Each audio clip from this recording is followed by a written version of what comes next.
डाली कि लहंगा में डाली।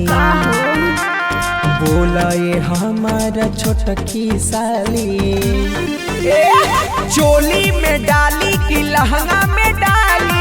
बोला ये हमारा छोटकी साली। बारात खिस जीजा दे दे हम गाली।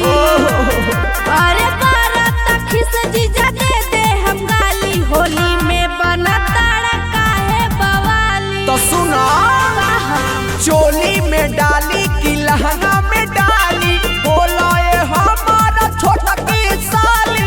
बोला चोली में डाली कि लहंगा में डाली। छोटकी साली, छोटकी साली। जानी धारा तंग न करा। काला में हमारा रंग न रगड़ा। अरे हटा, अरे आवना सोटा लगे तू डाटा। वादा कोइले मारू पीछा न हटा। अरे नीचे के छोड़ी है पुआ दुनु खाली। अरे मन नइखे। अरे नीचे के छोड़ी है पुआ दुनु खाली। झाका झुमर में टूट जाई बाली। चोली में डाली कि लहंगा में डाली। बोला ये हमार छोटकी साली। चोली में डाली कि लहंगा में डाली।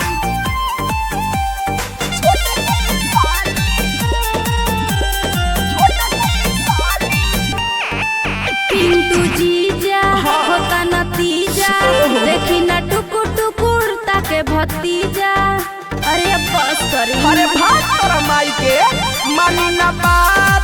शुभम सोना आज रंगी तहर कोना कोना। राजू राजा तू तला गेला जाली। अरे भइले हो। अरे राजू राजा तू तला गेला जाली। ऊपर के छोड़ा नीचे रंगा खाली। ओके, चोली में डाली कि लहंगा में डाली। बोला ये हमारा छोटकी साली। चोली में डाली कि लहंगा